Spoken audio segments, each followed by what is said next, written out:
Hello বন্ধুরা, আজকে আমি মাংস রান্না করব। কিভাবে করব সেটাই তোমাদেরকে দেখাবো। নিজে হাতে মাংস রান্না করে কার কার খেতে ভালো লাগে? আমার তো খুবই ভালো লাগে নিজে হাতে মাংস রান্না করে। প্রথমে তেল দিলাম, ঠিক আছে।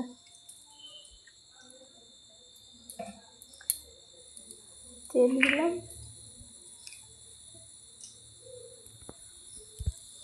তেলটা একটু উষ্ণ গরম হয়ে যাবে, দিয়ে তারপরে চিনি দেবো।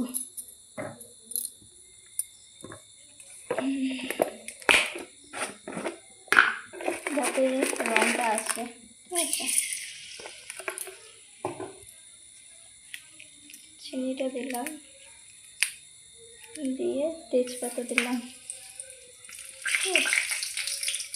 দিয়ে একটা শুকনো লঙ্কা দিয়ে দিলাম, 4টি গোটা জিরে দিলাম, আর এইখানে রেখেছি আদা বাটা, রসুন বাটা, পেঁয়াজ কুচিয়ে রেখেছি, মানে আমার বর করে দিয়েছে, কেটে দিয়েছে, ঠিক আছে।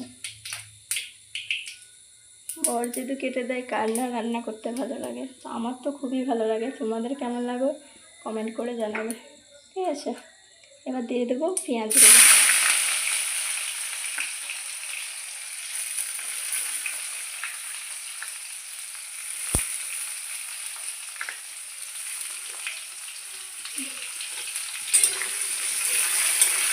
তো পেঁয়াজগুলো একটু লাল লাল ভাজা হয়ে গেলে তারপর আদা বাটা, রসুন বাটা দিয়ে দেবো। আর এই যে এখানে আছে ম্যারিনেট করা মাংস, তারপরে একটু কষিয়ে মাংসটা দিয়ে দেবো, ঠিক আছে। তো আমার বউ মাংস হয়তো খুবই খেতে মন যাচ্ছিলো, ভালো লাগছিলো, তো বললো আজকে একটু মাংস করে দেবে। আমি বললাম হ্যাঁ, তুমি আনলে করে দেবো না, কেন খেতে মন গেলে করে দেবো না। তো আমার তো নিজে হাতে রান্না করে তো খুবই ভালো হবে।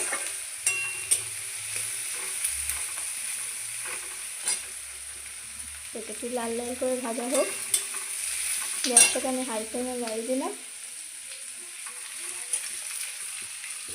যে মনে হচ্ছে একটু তেল লাগবে, একটু তেলটা দিয়ে দেবো, ঠিক আছে। আমি এটা অল্প তেলের মধ্যে রান্না করছি, খুব বেশি তেল দেবো না।